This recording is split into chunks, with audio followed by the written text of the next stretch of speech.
IPL 18వ సీజన్లో play offs మ్యాచ్లకు countdown మొదలైంది. Season ఆరంభం నుండి నిలకడగా రాణించిన గుజరాత్ టైటాన్స్, ఆర్సీబీ, పంజాబ్ కింగ్స్తో పాటు అద్భుతంగా పుంజుకున్న ముంబై ఇండియన్స్ టాప్ 4లో నిలిచాయి.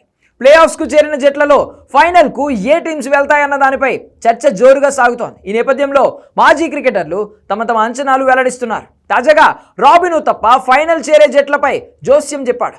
ఈసారి Punjab Kings, royal Challengers Bengaluru జట్ల మధ్య ఫైనల్ జరుగుతుందని పేర్కొన్నాడు. దీనికి కారణాన్ని సైతం అతడు వెల్లడించాడు. టోర్నీలో సరైన సమయంలో ఈ రెండు జట్లు ఫామ్లోకి వచ్చాయని, అదే వీటికి ప్లస్గా మారుతుందని చెప్పుకొచ్చాడు. రెండు జట్లు బలంగా కనిపిస్తున్నాయని వ్యాఖ్యానించాడు. శ్రేయస్ అయ్యర్ సారథ్యంలోని పంజాబ్ కింగ్స్ అదరగొడుతుందన్నాడు. అతడు అద్భుతమైన నాయకుడని కొనియాడాడు.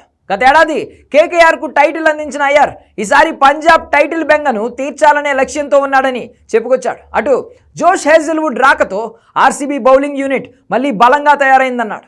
చేజింగ్లో విరాట్ కోహ్లీ ఎంత ప్రమాదకరమో ప్రత్యేకంగా చెప్పాల్సిన పని లేదని, ఐపీఎల్ ఫైనల్ హోరాహోరీగా సాగడం ఖాయమని జోస్యం చెప్పాడు. ఇదిలా ఉంటే ఐపీఎల్ చరిత్రలో ముంబై ఇండియన్స్ 5 సార్లు, గుజరాత్ టైటాన్స్ ఒకసారి ఛాంపియన్గా నిలిచాయి. కానీ లీగ్ ప్రారంభం నుండి ఆడుతున్నప్పటికీ ఆర్సీబీ, పంజాబ్ కింగ్స్ మాత్రం టైటిల్ సాధించలేకపోయాయి.